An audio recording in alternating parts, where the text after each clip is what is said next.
Scheme ಮಾಡಿ sir, ದಯವಿಟ್ಟು ನಿಮ್ಮ CMಗೆ ಹೇಳಿ ಹಂಗೆ ಮಾಡಿ ಸರ್. ರೈತರಿಗೆ ಹೆಣ್ಮಕ್ಳು ಮದುವೆ ಆಗ್ಲಿಕ್ಕೆ ಸರ್ಕಾರದ ಒಂದು ಯೋಜನೆ ತರಬೇಕು ಅಂತ ಹೇಳೋದು. ಹೌದು ಸರ್, ಹೌದು ಅಲ್ವಾ? ಹೌದು ಹೌದು ಸರ್. ಎಲ್ಲ ಬರೀ ಕೆಲಸ ಇರೋರು ಅವರು ಇವರು ನೋಡ್ತಾರೆ. ಹೌದು ಸರ್, ಏನು ಕೇಳಿದ್ರೆ ಹೆಣ್ಣು ಕೇಳಕ್ಕೆ ಹೋದ್ರೆ ಈಗ ನನಗೆ 28 ವರ್ಷ. ಅಪ್ಪ ರೇಷ್ಮೆ ಬೆಳೆಗಾರ.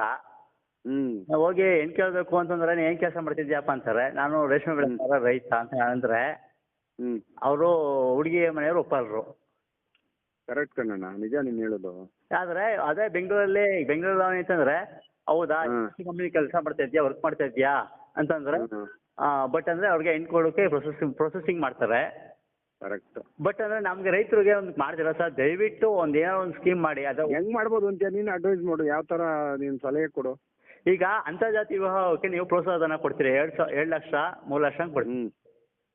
ಅದೇ ರೈತರಿಗೆ ಮಕ್ಕಳಿಗೆ ಮದುವೆ ಆದ್ರೆ ಅವ್ರು ಹುಟ್ಟಿದ ಮಕ್ಕಳಿಗೆ ಇನ್ಸೂರೆನ್ಸ್ ಅದು ಇದು, ಆಮೇಲೆ ಅವ್ರ ಮದುವೆ ಆದ್ರೆ ಪ್ರೋತ್ಸಾಹಧನ. ಹೆಣ್ಮಕ್ಳಿಗೆ ನಮ್ ಗಂಡ್ ಮಕ್ಳು ಬೇಡಪ್ಪ, ಹೆಣ್ಮಕ್ಳು ಕೊಡಿ ಸರ್. ಹೌದು, ಭಾಗ್ಯಲಕ್ಷ್ಮಿ ಯೋಜನೆ ಮಾಡೋದ್ರಲ್ಲ ಹಂಗೆ. ಆ ರೀತಿ ಮಾಡಿ ಸರ್, ಯಾವ್ದೋ ಒಂದು ಸ್ಕೀಮ್ ಮಾಡಿ ಸರ್ ದಯವಿಟ್ಟು. ಯಾಕೆಂತಂದ್ರೆ ಯೋಚನೆ ಮಾಡೋ ತಡಿ, ನೀನು ಹೇಳು ಸರಿ ಇದೆ. ಯಾಕೆಂದ್ರೆ ರೈತರಿಗೆ ಬಹಳ ಮಾಮೂಲಿ ನಾವು ಯೂತ್ಗಳೆಲ್ಲ ಬೆಂಗಳೂರು ಅಂತಾರೆ. ಬಟ್ ಅಂದ್ರೆ ನಮ್ಮೂರಲ್ಲಿ ಎಲ್ಲ ಯೂತ್ ಇದ್ದಾರೆ. ಬಟ್ ಅಂದ್ರೆ ನಾವು ಒಂದು 4-5 ಜನ, 1-2-3 ಜನ ಇದ್ದೀವಿ, ಅದೇ ಹೆಣ್ಣು ಸಿಗ್ತಾನೆ ಇಲ್ಲ. ಸರಿ ಇದೆ ಅಣ್ಣ, ನಿಂದು ಜಿನೇನ್ ಪ್ರಾಬ್ಲಮ್ ಇದೆ.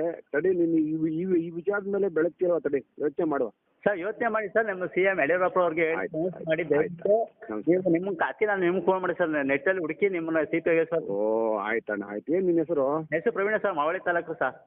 ಆಯ್ತು ಪ್ರವೀಣ್, ಆಯ್ತು, ಒಳ್ಳೇದಾಗ್ಲಿ. Thank you sir. ನಮಸ್ಕಾರ. ಒಟ್ಟು ಹೇಳಿ ಸರ್ ಅವ್ರಿಗೆ.